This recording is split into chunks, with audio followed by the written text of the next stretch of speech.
మీరు ఇప్పుడు మహాగణపతిని దర్శించుకున్న తర్వాత మహాకాళి, ఈ మహాకాళి వచ్చేసి నార్త్లో మహాకాళి అని పిలుస్తారు. కానీ మనం ఇక్కడ ఈ భారతదేశంలో మనం ఏమనుకుంటామంటే సాంబశివుడని, పరమేశ్వరుడని అలా అనుకుంటాం. అలాగే మహాకాళి, కాళికాదేవిని దర్శించుకున్నారు. ఈ మహాకాళి వచ్చేసి 13వ శతాబ్దం నాటిది, అంటే 1000 సంవత్సరాల క్రితంది. అది కూడా బ్రహ్మసూత్రము కలిగినటువంటి మహాకాళి. ఆ లింగాన్ని కనుక మీరు కనుక దర్శించుకున్నట్టయితే ఒక్కసారి దండం పెట్టుకొని మీ మొక్కులు మొక్కున్నారనుకోండి, మోక్ష ద్వారాలు తెరుచుకుంటాయి. ఎన్నో జన్మల పాపాలన్నీ పటాపంచలైపోతాయని చాగంటి కోటేశ్వరరావు గారు తన ప్రవచనంలో సెలవిచ్చాడు.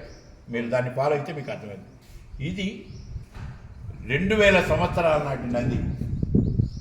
ఈ నందిని మనం తయారు చేసాం చూడండి. అది ఎలా ఉండాలంటే లేపాక్షిలో ఉన్నటువంటి శిల్పంలాగా ఉండాలి. గజ్జెలు కానీ మూవలు కానీ అలా తయారు కావాలని వారి సంకల్పం కూడా. సంకల్పకర్త సూచించిన విధంగా 2.5 సంవత్సరాల పాటు దాన్ని శ్రమించి చేశాడనమాట. పోతే ఇది 108 స్తంభాల గల మండపం. అమ్మ తల్లులందరూ కూడా ఎంచక్కా ఇక్కడ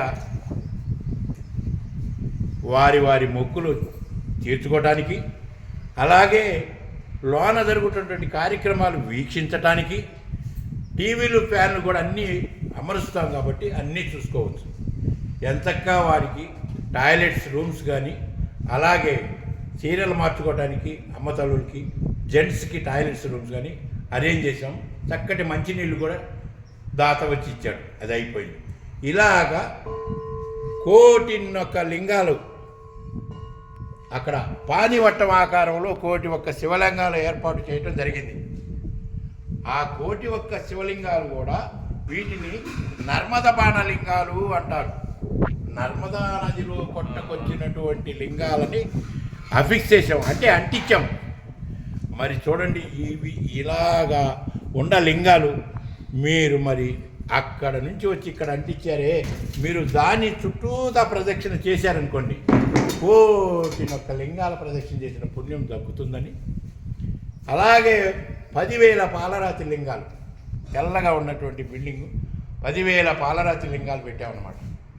అది దర్శించుకొని అమ్మవారి అవతారమైనటువంటి శ్రీచక్రాలయం, అక్కడ 108 శ్రీచక్రాలు పెట్టాము చూసుకొని, దాని తర్వాత ఇదిగో అమ్మవారు ఒక 25-26 అడుగులు ఎత్తు గలది, 40 అడుగుల లోపులో భూగర్భంలో పాతాళ కాళిలాగా నిర్మించాలన్నదే కోరిక.